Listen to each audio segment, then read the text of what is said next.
In the spring of 1720, the most intelligent man in the world made an investment decision. Isaac Newton, the man who had explained gravity, invented calculus and run the Royal Mint, owned shares in a fashionable enterprise called the South Sea Company. The price had been climbing all spring. Newton, being Newton, did the arithmetic and concluded that the price had detached from anything resembling reality. So, he sold. He collected a handsome profit, the story goes about £7,000, and walked away from the table. It was, by every principle of mathematics and common sense, the correct decision. And then the price kept rising. Newton watched from the sidelines as men considerably less intelligent than himself grew considerably richer than himself. This, it turns out, is one of the most expensive experiences a human being can have. So, the man who had measured the heavens did what the rest of us do. He got back in, near the very top. By winter, the South Sea Company's share price had collapsed. Newton's losses ran to some £20,000. Millions in today's money. He is said to have remarked for the rest of his life that he could calculate the motions of the heavenly bodies, but not the madness of people. The quote may be too perfect to be true. The loss was entirely real. In fact, the surviving paperwork tells a version that is messier and worse. Newton's spring sale probably banked him close to £20,000, not 7. Then he bought back in that June, and near the very height of the market, he converted his other government holdings into still more South Sea stock. Careful modern reconstructions put the eventual damage at £10,000 at the very least, and likely well past 20. He still died a wealthy man in 1727, but chiefly because he had been wealthy before. This is the story of the year England lost its mind. Of a company with almost no business that became briefly the most valuable enterprise in Britain. Of how a government inflated a bubble to pay its own debts, and how a nation of shopkeepers and duchesses turned stock jobber overnight. And of how, when it burst, the men responsible invented something almost as durable as the joint stock company itself. The political cover-up.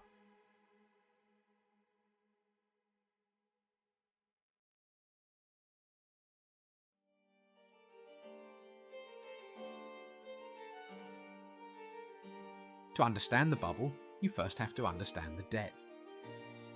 By 1711, England had been at war with France, on and off, for the better part of 20 years. First, the 9 Years' War. Then, after a short breath, the War of the Spanish Succession. Wars of alliances, wars of succession. The details mattered enormously at the time and barely at all afterward. What mattered afterward was the bill. Because England had discovered something dangerous. You could fight wars on borrowed money. In 1692, the state owed around £3 million. 20 years of fighting later, it owed nearly £35 million, and more than £9 million of that was short-term paper. Unfunded. Drifting. And this was not one national bond with one maturity date, it was a thicket. Navy bills, ordnance bills, exchequer bills, lottery prizes, tallies charged against particular taxes, annuities for life and annuities for terms of years. A creditor might be a financier. He might just as easily be a naval contractor who had supplied rope, biscuit or gunpowder and been handed paper because the pay office had no coin. Much of it was owed in the worst possible form, long annuities promising their holders a fixed income for up to 99 years at interest rates set in desperate wartime. They were called the irredeemables. The government could not simply pay them off. It could only buy them back at whatever price their owners demanded, or talk their owners into a swap. The treasury was chained to the expensive parts, a nation paying wartime prices for money decades into peacetime. Put a number on the whole mountain. By the autumn of 1719, the book showed roughly £53 million. About 21 million of it was parked with 3 great chartered companies. The other 31.5 million sat in private hands. That block, not every penny the state owed, is the mountain this story tries to move. And all of that paper, the tickets, the annuities, the navy bills, washed into a few crowded yards off Cornhill called Exchange Alley, where it was bought, sold and argued over in coffee houses by a new and not entirely respectable profession, the stock jobber. Now, there was one institution built for exactly this problem: the Bank of England, founded in 1694, when its subscribers advanced the government £1.2 million in exchange for incorporation, and 8%. By 1711, the bank was more than a lender. It moved government securities, circulated exchequer bills, and tied public credit to a network of merchants and financiers who voted, almost to a man, Whig. And in 1711, the government was Tory. Its chief minister, Robert Harley, needed money, needed it fast, and needed it from somewhere that did not answer to his political enemies. To Harley, the bank was no neutral pipework. It was an opposition stronghold with a balance sheet. He found his technicians in a promoter named John Blunt and the circle around the Hollow Sword Blade Company, chartered, once, to make sword blades, and now operating cheerfully as an unofficial bank.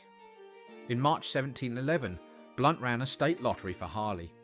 The tickets sold out in days. The machinery worked, it only needed to be enlarged. What Harley needed, in short, was a machine. Something that could swallow a mountain of messy, unpayable government paper and hand back something clean, uniform, and desirable.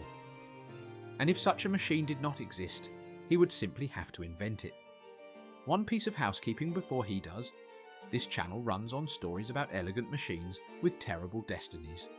So if that is your kind of history, subscribing costs you nothing.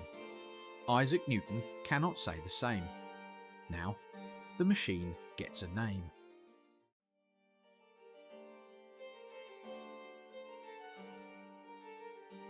In 1711, Harley's machine was given a name: the South Sea Company. On paper, the arrangement was elegant. Holders of the government's drifting short-term debt were invited to exchange it for shares in the new company. £9.5 million of chaos walked in the door as IOUs and came out as stock. In exchange, the Treasury promised the company £568,000 a year, 6% on the debt it had swallowed, and the company passed that income along as dividends. The government got its chaos consolidated into one tidy obligation at a lower rate. The creditors got something better than a sailor's IOU, a share. Printed, respectable, and above all, sellable. And to make the shares worth wanting, the company was granted a prize that sounded magnificent: the exclusive monopoly on English trade with the South Seas, the entire eastern coast of South America, and the western coast besides. Spanish America, silver mines, untapped markets of millions. The name alone smelled of Potosi and gold doubloons. There was one small complication: all of it belonged to Spain. And Spain, with whom England happened to be at war, had spent 2 centuries keeping foreign merchants out of its empire with a thoroughness bordering on religious devotion. The monopoly the company had been granted was a monopoly on trade that did not, in any meaningful sense, exist. It was as if you had been granted the exclusive right to sell tea on the moon. The exclusivity was real. The tea was notional. The moon had opinions. Peace, when it came in 1713, threw the company a bone. 2 bones, in fact. The treaty granted England a contract called the Asiento, which we will come to in a moment because it deserves its own chapter, and permission to send 1 single trading ship per year to Spanish America. 1 ship per year, and even that was a ceiling, not a promise. The permission ship was capped at 500 tons. Its goods had to be sold at approved fairs. A quarter of the profit belonged to the King of Spain, and every fresh dispute or war narrowed the privilege further. So, here is the honest description of the enterprise. The warehouses were not literally empty. There was trade, and the next chapter is about the trade there was. But beside the government annuity on its balance sheet, the commerce was a rounding error. The company's dominant business, the product it would manufacture, market, and sell more brilliantly than any enterprise before it, was its own shares. Everything that follows, the mania, the ruin, the whole mad year of 1720, happens to a company whose one dependable product was public debt, wearing the costume of a trading empire.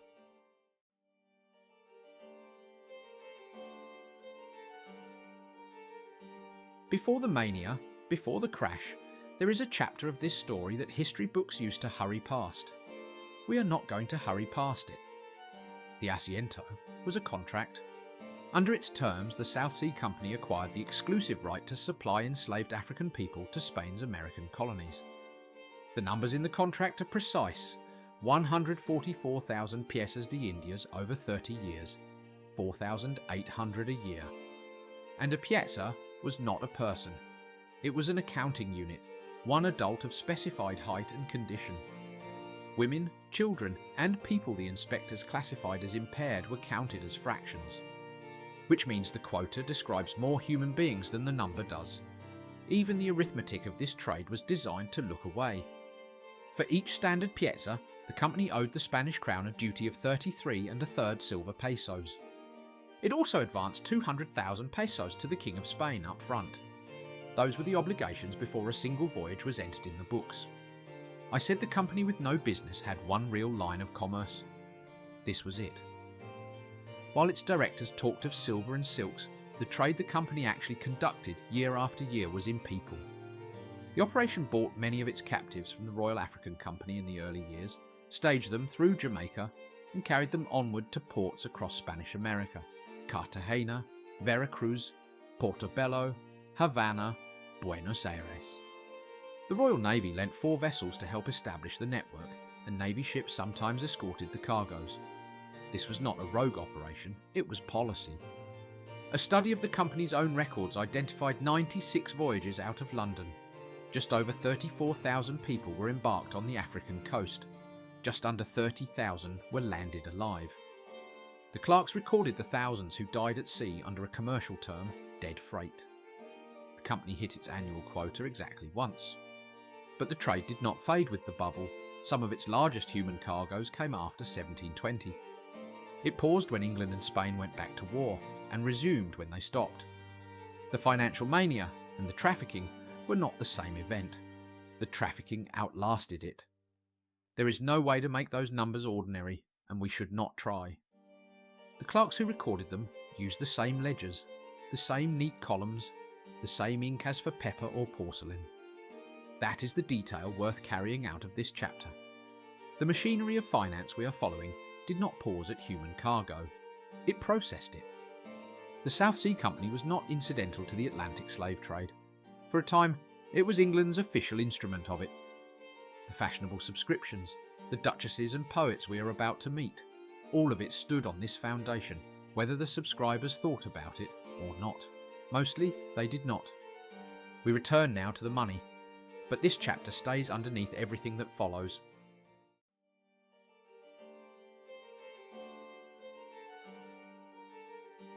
By 1719, the idea had grown teeth, because across the Channel, a Scotsman named John Law was performing a miracle in Paris. Law had persuaded France to fold its crushing national debt into a single great company, the Mississippi Company, welded to a bank he had founded, which by 1718 was the Bank of the French state, printing its notes. Mississippi shares rose from 500 livres to about 10,000 in the space of 1719, floated upward partly on the bank's own paper. The French had to invent a new word for the people getting rich on them: millionaires. London watched. London envied. And in the South Sea Company's boardroom, London decided it could do the whole thing bigger. The scheme of 1720 was this. The company would absorb most of the remaining national debt, the £31.5 million in private hands. The pitch would go to every holder, from great lords down to country parsons. Swap your government annuity voluntarily for South Sea shares. Roughly half of that target was the irredeemables, the 99-year annuities the Treasury could not touch. The annuitants could not be forced. They had to be seduced. And buried in the mechanics was the detail that drove everything that followed. The terms of the swap were not fixed in advance. Parliament set how much debt the company could take in and what each annuity was worth in the exchange. It did not set how many shares the annuitants would receive. The company decided that. And the higher its share price stood on conversion day, the fewer shares it had to hand over, and the more surplus stock it kept for itself to sell. Most annuitants, in fact, signed away their claims before the terms were even announced, surrendering guaranteed government incomes for whatever the directors should later decide. The directors decided later. Follow that logic to its end, because all of 1720 lives inside it. The company had every incentive, structural, mathematical, existential, to drive the price of its own shares as high as possible by any means available. The scheme did not merely tolerate a bubble, the scheme required one. The arithmetic even had a flaw in it. For the bargain to pay the Treasury what the company had promised, the share price had to hold above roughly £150. The day Parliament accepted the deal, the price stood at £157. By the day the King signed it, £310. The whole structure stood on the price, and everyone who mattered knew it. There was a rival bid. The Bank of England offered to take the conversion instead. For a few weeks, the two institutions bid against each other in Parliament for the privilege of assuming the nation's debts, an auction whose absurdity was remarked on even at the time. The South Sea Company opened at £1.5 million for the privilege. The bank countered. By the end, the company's headline offer had reached £7.5 million, money it proposed to pay the state for the right to restructure the state's own debts. The South Sea Company won in the traditional manner. The parliamentary inquiry would later find that the company had distributed enormous parcels of fictitious stock it never delivered, only the profits on it, to ministers, members of parliament and ladies of the court, per the inquiry's findings. The committee traced £574,000 of this phantom stock, £50,000 for the First Lord of the Treasury, £30,000 for the Postmaster General, who handled the distributions, £10,000 parcels for ladies of the King's Court and for a secretary to the Treasury, per the inquiry's findings. The recipients paid nothing. The stock never moved. When the price rose, the company simply paid them the difference, as if they had bought low and sold high. It was a bribe with a beautiful property. Its value rose with the share price, which gave every recipient a personal stake in the mania to come. The Act passed. Royal Ascent came on the 7th of April 1720. 3 days earlier, a former Lord Chancellor had stood up in the House of Lords and compared the bill to the Trojan horse, welcomed with celebration and carrying treachery and destruction inside. Nobody listened. All that remained was to make the price go up.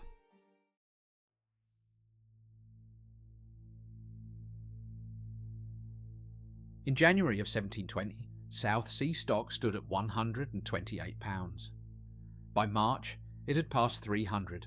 By May, 500. By late June, 1,000. Nothing about the company's actual business had changed. The annual ship had not multiplied. Spanish America had not opened. What had changed was that England had discovered the only thing more persuasive than an argument: a neighbour getting rich. Everyone knew a man who had doubled his money. Nobody could quite explain what the company did, and after a while nobody thought to ask. The price itself had become the explanation. It was going up because it was going up. And the company fed the fire with 3 inventions. First, easy instalments. In the great public subscription rounds, buyers put down 10 or 20% in cash and owed the rest in comfortable future payments. A £1,000 subscription could cost £100 today. The rest was tomorrow's problem. Second, loans on shares. The company lent money against its own stock so that speculators could use their South Sea shares to buy more South Sea shares. A perpetual motion machine of the purest design. It worked flawlessly right up until the moment it was asked to bear weight. Third, round after round, April the 14th at £300 a share, April the 29th at 400, mid-June at 1,000, August the 24th at 1,000 again.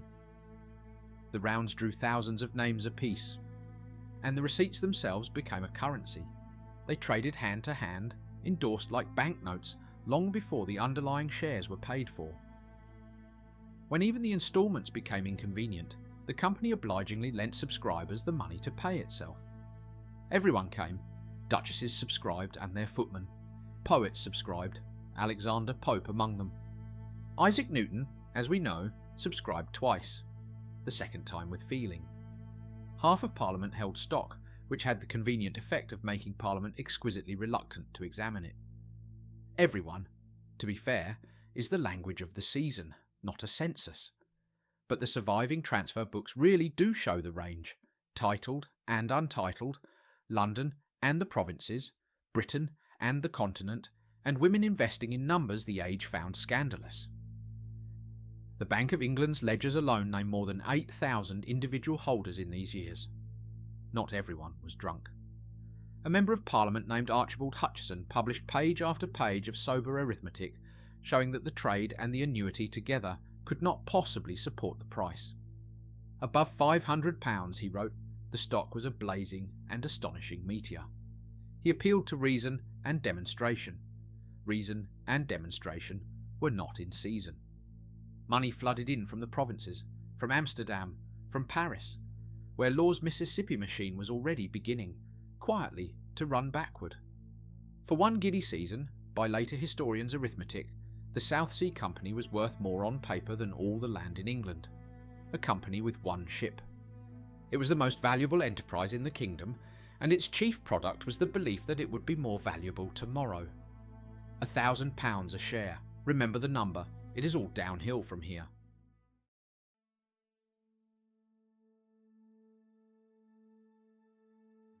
Where there is one bubble, there are soon many. Through the spring of 1720, London sprouted new flotations the way a damp cellar sprouts mushrooms. By one modern count, perhaps 190 projects in 2 years, each with a subscription book open and a story to tell.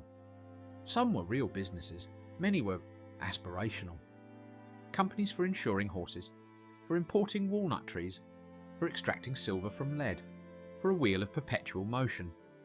And most famously of all, the story goes. One prospectus offering shares in an undertaking of great advantage, but nobody to know what it is. That last one is probably too perfect to be literally true. Historians have hunted for the original prospectus for 2 centuries and never found it. The story reaches us through later retellings. Above all, a Victorian bestseller written more than 100 years after the fact. But it survives because it captures the season exactly. The promoter is said to have collected his deposits in a morning and left for the continent by afternoon. In the London of 1720, this counted less as a crime than as a punchline. Add up their promises, and the projectors of 1720 proposed to raise somewhere between £90 and £300 million. Stewie, contemporary claims. Several times the money actually in the kingdom. Ambition, not cash collected, but the deposits were cash. The South Sea Company's directors watched all this with the irritation of a landlord watching squatters. Every guinea flowing into a diving bell scheme was a guinea not flowing into South Sea subscriptions. The mania was theirs. The imitators were diluting it. So they did what any well-connected monopolist would do. They had their competition outlawed. In June 1720, Parliament passed what history now calls the Bubble Act. Any joint stock company without a royal charter or its own Act of Parliament was, at a stroke, illegal. The bubble had persuaded the state to defend it by statute. The fine print is almost comic. The statute's headline business was chartering 2 marine insurance companies. The strangling of every upstart competitor rode along in the back clauses, and the archives show South Sea hands helping to secure it. In August, the writs began. Legal proceedings against a handful of unauthorised companies. Speculators who held the condemned shares on borrowed money suddenly had to sell something to cover. And what they could sell was South Sea. It would be tidy to say the act popped the bubble. The truth is messier. Prices had already softened. The company's own transfer books had been closed for weeks. Paris was deflating. Amsterdam was tightening. The writs were one pin among several. But the company had bought a law to protect its bubble, and the law helped turn confidence against it. At the top stood £1,000 of highly leveraged belief, and belief, unlike debt, can be called in overnight.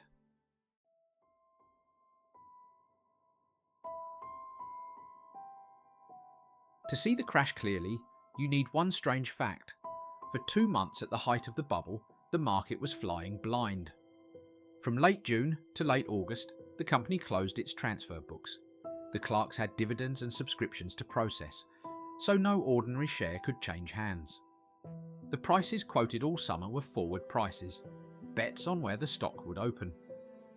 When the books reopened on the 22nd of August, the market picked up roughly where mid-June had left it. And then it began to fall, and did not stop. You may remember this part of the story as a margin call. Subscribers who owed the balance on their shares dumped everything when the payments came due. The reality was stranger. The subscription contracts had an escape hatch. Stop paying, forfeit what you had put down, walk away with a sliver of stock. The unpaid balance was not a debt. It was an option. And once the price sank below the subscription price, the rational move was to abandon ship. Thousands did. Every abandonment punched a hole in the company's expected cash. The company had even lent subscribers money against its own shares, so its loan book was collateralized by the very thing that was collapsing.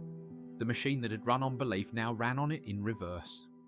A market discovering that everyone is a seller is one of the great terrible sights in finance. The price that had climbed for 8 months fell in 8 weeks. Roughly £1,000 in June, 290 by the 1st of October, 210 by the 12th.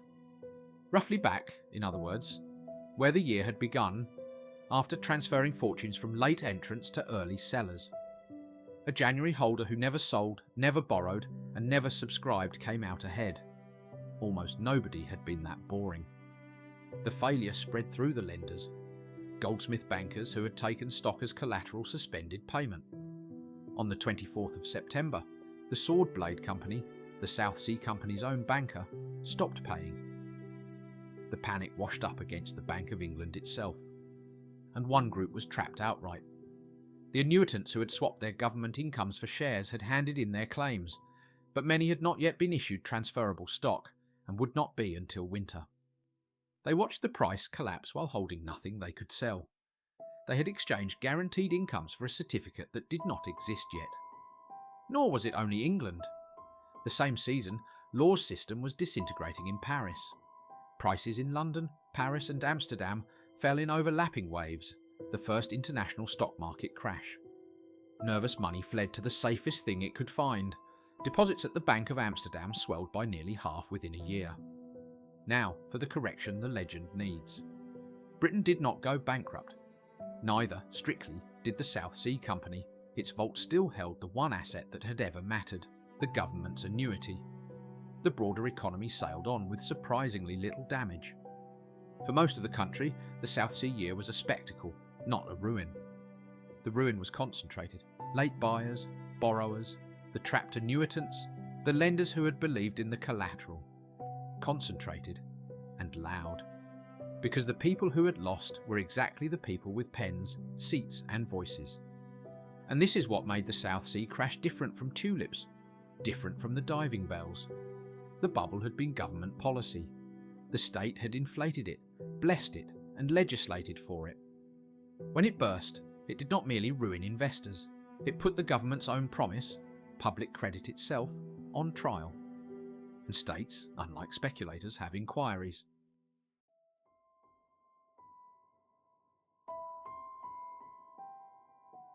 The country wanted blood. Over the parliamentary session that followed, 87 petitions poured into the House of Commons, 75 of them in 6 spring weeks, many in strikingly similar words. The fury was real. Somebody was also organising it. In the furious debates that winter, one member, Lord Molesworth, proposed reviving the old Roman punishment for men who murdered their fathers, sew them into sacks and throw them into the river. The directors, he said, were the parricides of their country. The Thames would do. Parliament opened its inquiry in the first days of 1721, and a committee of secrecy took the company's books. It went badly for the guilty almost immediately, and then, suddenly, conveniently, it went badly for the inquiry. The books had come in doctored. Fictitious entries, blanks, erasures, whole leaves missing. The committee's first report, that February, read less like accountancy than like the scene of a burglary. Then, the man who kept the real accounts ran. Robert Knight, the company's chief cashier, keeper, tradition says, of a green-bound book of names and numbers, was examined, given a weekend to reflect, and used it to reach Calais. He was arrested in Brabant and held in the citadel of Antwerp. Britain demanded his extradition, loudly, officially, repeatedly. And according to the surviving diplomatic correspondence, ministers privately made sure it never happened. The public wanted Knight back. The men Knight could name did not. Knight stayed abroad for 20 years and came home only when it was safe to forget. There were sacrifices, of course. There always are. John Azelby, the Chancellor of the Exchequer, who had steered the scheme through Parliament, was expelled from the Commons without a dissenting voice and sent to the Tower for what the House called his most notorious, dangerous and infamous corruption. The directors' estates were confiscated by Act of Parliament to compensate the ruined, some £2 million clawed back from the men who had operated the machine. John Blunt, its chief engineer, was stripped to a £5,000 allowance. Chance thinned the defendants' bench. The King's chief minister, Stanhope, collapsed defending the government in the House of Lords and died the next day. Secretary Craggs died of smallpox on the very day the committee's report came in. His father, £30,000 of phantom stock against the family name, followed a month later on the eve of his own judgment. And when the inquiry reached higher still, to Sunderland, the First Lord of the Treasury, with £50,000 of phantom stock against his name per the inquiry's findings. The House acquitted him. 233 votes to 172. Some verdicts are about evidence. This one was about arithmetic. Because by then, the clean-up had an owner. The crash produced its most consequential figure not among the guilty, but among the survivors. Robert Walpole. Walpole had opposed the scheme, then invested in it anyway, then had the indecent luck to be mostly out of it when it burst. Now he made himself indispensable, not by exposing the scandal, but by containing it. He managed the restructuring that salvaged public credit. He managed the punishments, making sure they landed on men who could be spared. And he managed the silences, screening the court and the great men from the inquiry's reach. His contemporaries watched him do it and coined a title for the performance, the Screen Master General. The rescue itself took 3 tries. A deal for the Bank of England to circulate millions in South Sea bonds collapsed when the bank thought better of it. A grander plan to graft £9 million of South Sea capital onto the bank and £9 million more onto the East India Company quietly died. What finally worked in 1721 was an act of forced arithmetic. 5 of the roughly £7 million the company owed the Treasury. Forgiven. Borrowers against stock released for 10%. The confiscated estates poured into the pot. The remaining stock redistributed across the classes of the ruined. Nobody was made whole. Everybody was made to stop arguing. Then the company was quietly refitted into what it had always really been. The Bank of England bought a slice of its government annuity for £4.2 million. The next year the rest of its capital was split in 2, half government-backed annuities, half trading stock. The machine for manufacturing mania became a filing cabinet for the national debt, which, in fairness, is all it had ever truly contained. It worked. Credit steadied. The dynasty survived. And Walpole emerged holding so much power, for so long, 2 decades at the head of affairs, that history needed a new name for what he had become. No law created the office. It began, in fact, as an insult, a sneer at one man engrossing the king's business. We simply call him the first Prime Minister of Great Britain, which means the office at the head of British government was, in a sense, forged in the management of a financial cover-up. The bubble built more than ruins.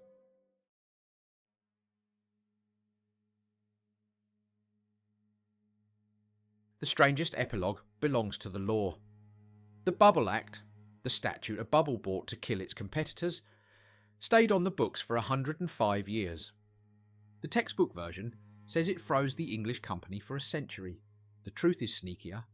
Capital always finds a door. Lawyers built joint stock companies out of trust deeds, property held by trustees, investors holding transferable shares in everything but name, and financed mines, canals, and insurance offices right under the statute's nose. By the time Parliament finally repealed the Act in 1825, it admitted the thing had long been a dead letter. Incorporation by simple registration arrived in 1844. Workable limited liability in the 1850s, pulled into being by the railway's bottomless appetite for capital. And the company? In the finest tradition of institutions that have failed at everything except continuing to exist, it survived. It tried whaling off Greenland for 8 seasons. The whales, like the trade concessions before them, largely declined to appear. Its real business remained the quiet administration of government debt, ledger after ledger, year after year.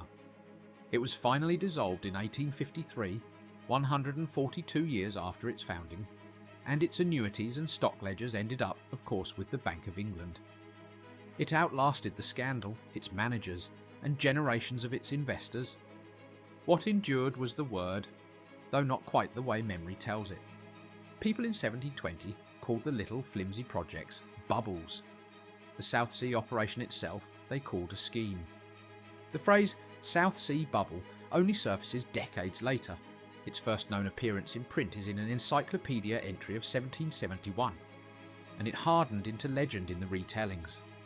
Above all, in a Victorian bestseller on popular delusions, published just in time for the railway mania, whose readers enjoyed it enormously and bought railway shares anyway. And that is the uncomfortable inheritance. The South Sea Year wrote a choreography that has never gone out of production. It has 5 steps. Learn them once, and you will see them everywhere. First, a government, or somebody, with a debt problem and a deadline. Second, a company with a story more valuable than its business. Third, a price that becomes its own argument, while insiders are paid in the very inflation they are inflating. Fourth, the collapse, the inquiry, and the one ledger that always somehow goes missing. Fifth, the capable man who manages the forgetting and is rewarded with power. Every financial crisis since 1720 has performed some portion of that choreography, usually while explaining, loudly, why this time is different. Last time, we told you about the Dutch East India Company, the men who invented the machine, the share, the exchange, the permanent corporation. The South Sea Year is what happened the moment that machine was handed to a government with debts, a company with nothing to sell, and a public with everything to believe. The Dutch built it. The English crashed it into a country. And the remarkable thing is that we kept the machine. We were right to. It built the modern world. But it has never once stopped blowing bubbles, and it never will. The only thing that changes is the story written on the side.